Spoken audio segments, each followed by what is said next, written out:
G'day folks, I'm Mitchell Dale and this is Rugby League Week's Friday Arvo Footy. Joined on the couch today by Martin Lenehan, Eric Groth. Boys. Thank you for joining us, boys. Now, tonight, massive game, Eels and the Dogs. One side's going up, the other side's heading on the way back down. The Dogs, 4 straight losses. What's going on? Look, we've talked a lot about the Dogs, about their style of play. I think about their forwards, too much ball playing, not getting their hands dirty. Reynolds came back. Everyone thought that'd solve everything with him and Hodkinson. Hearing a lot of stories about those two guys coming back from Origin, maybe being the egos a bit out of control. I'm not really sure about that, but Josh Reynolds just dead set lost the plot last weekend, and they lost another game, and that's 4 straight. Yeah, we had a chat to Josh Morris this week. He spoke about a few things. Firstly, saying that basically there's no more second chances for them. They're in that quagmire of sides that are on 26 points. They have to win their last 4. He also does address Josh Reynolds, so let's have a listen to that. We'll come back to that. I wouldn't have seen this coming a month ago, that's for sure, but we're our own worst enemies at the moment. We can't hold on to the football, and when we do, we've got no energy because we've spent most of it tackling. Football's a simple game sometimes. You just got to hold on to the ball and get through your sets, and we can't even do that at the moment. So that's a big focus for us this week. It's been a bit frustrating for myself watching the boys go around the past month, and playing in the game on the weekend was certainly frustrating as well. So we've got a month of footy left, and we really need to win all 4 games. I think every game from here on is as I said, a month ago I probably wouldn't have seen this, but we're in a hole, and it's up to us as players to get out of it, and it starts this Friday.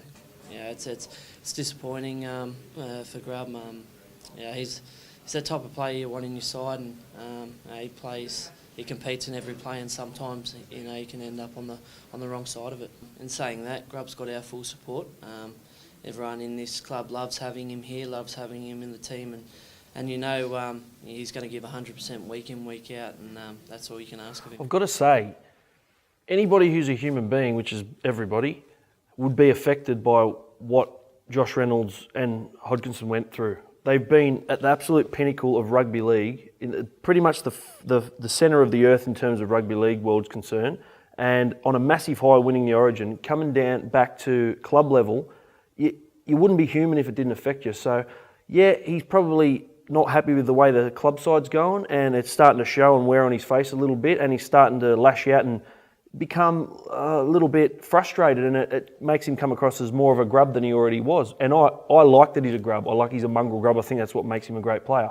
But I think that it's gotten to him and it's shown, and I think that he'll learn from watching himself back the footage of things like the trip and kicking the chair thing. And, he's a competitor, and that's what makes him tick, but I think he'll look at that and it'll help him grow as a player and a human being. I think it's not too big a deal. He got punished for it. He's going to be fine. It's all right. Yeah, Everyone should just the biggest move on. deal is that he's got the 3 weeks and how that affects Canterbury. Yeah, look, it's a big problem for them, and he's missed some other footy, obviously, with the dangerous tackle in Origin. Look, I think his teammates have all said the right thing. They're saying they don't want him to change. I think he's got to change. I mean, whether it's his style of play or a bit of attitude there, I think, as you said, the emotional investment in State of Origin from New South Wales this year was so high. They weren't going to win. I don't think they were the best team in that series on talent. Yeah. It was an emotional investment, and it's taking a price on a lot of them. So you'd almost be a robot if you come back from that high and didn't change. The whole world around you changes. You're getting talked about more. You're getting pointed at when you walk down the street more. You're getting more autographs, and you just become a lot more a result of the attention you're getting. And if he didn't change, I don't think he'd be a human being. So I think he'll make some attitude adjustments. Doesn't need to change too much, because what makes him a good player is that he's a mongrel. Well, that's what I was going to say. I mean, when he was a mongrel for New South Wales, and the whole state wanted to make him the premier. I mean, exactly. He was just lauded for the way he got under Jonathan. And now it's like, he's carrying on too much. Shut up. There's a fine line. There is a fine line that you've got to. And look, he probably did cross it on Friday, but it was only a month ago that everyone was saying how good it was that he was that niggly sort of player. So anyway, enough of Josh Reynolds. We also spoke to the Eels. Brad Arthur, he's usually pretty reserved and pretty understated, but he has said that this is the most important game for the Eels this year. It's a really important game. Every game is important for us, but on the back of 3 wins, it's really important that we start to build some momentum. They're a strong side, and they'll be hurting. Their pride's been hurt, and I'm sure Desi will have them fired up. And I think that they'd be thinking their season's on the line, and so they'll be desperate.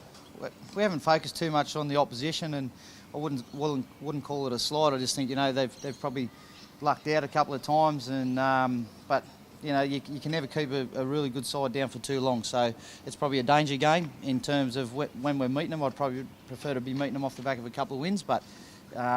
You know, if we want to be any good and we want to advance any further, well, we've got to beat everyone when they're at their best.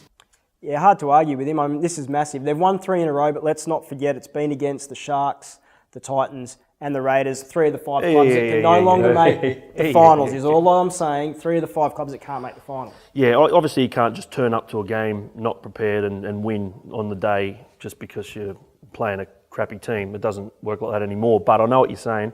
I think this is a big test for them, but I think their biggest test will be the following week against Manly, a real big game team. And if they can win this week, after winning those last 3, it'll just put them in good stead for that momentum builder to the biggest test of all. Little Manly. incremental steps up in class, and then they're ready for Manly. But they've got to get through this one. No junior Paulo, which Brad Arthur did admit is a big loss. Yeah, look, he got a downgrade for a big wrestling move through Brett White over his head. I don't think he should have got downgraded for what it's worth, but it's interesting we talk about Reynolds coming off the origin high with Hodkinson. Jared Hayne played in that series as well, hasn't done him too much damage. He's playing unbelievable footy, brought up his 100th try. He's clearly the man to lead. I think when he wants to score a try or make a line break at the moment, he just does it. They weren't the better team against Canberra, and he won the game for them late. Yeah, experience, I think, in terms of coming back from origin and really excelling. Yeah, done it many times before. Mate, Jared Hayne, if he's on, look out. You can't stop it. There's no one who can coach against it because he doesn't even know what he's going to do when there's something happening in front of him. He just acts on instincts when he plays his best footy. The one thing they can't do is just fall in the trap of relying on him to do it every week, because there's going to be a week that he doesn't. Anyway, guys, quick tip for tonight, for Friday night. Parramatta for me, boys. I think just on too much of a roll. One team going up, one going down. I think the Eels. Yeah, Eels for me. Yeah, I'm sticking with the Eels tonight as well. I think the Dogs might improve a bit from the past few weeks. Not going to be enough to top the Eels. Right, that time of the week again. Eric's Encouragement Award. Are you really that excited about it? Oh, Let's do it. I reckon it's great. Okay, well, the Encouragement Award this week goes to the Burgess boys. Now, George Burgess was suspended, apparently. Oh, he was suspended. Yeah. But Thomas Burgess took his place to play the game. But from what I'm hearing, George actually played. Who will ever know? No one will ever know. They look exactly the same. Well done, boys. You just fooled the whole world. I'm on to you, though. That's outstanding. Identical twins, boys. Now, of course, we've got the Morris brothers as well. You thought that was Brett Morris last week, scored the first try against Penrith. Josh decided to go out and have a game for the Dragons. There's something brewing here. I reckon the more identical twins in the game, we can keep this going. Yeah, hopefully they don't do a nude inspection for George and Thomas, so they'll be able to tell straight away. But yeah, good on you, Burgess boys and the Morris boys. Here you go. Encouragement Award on the way. You guys are absolutely full of it.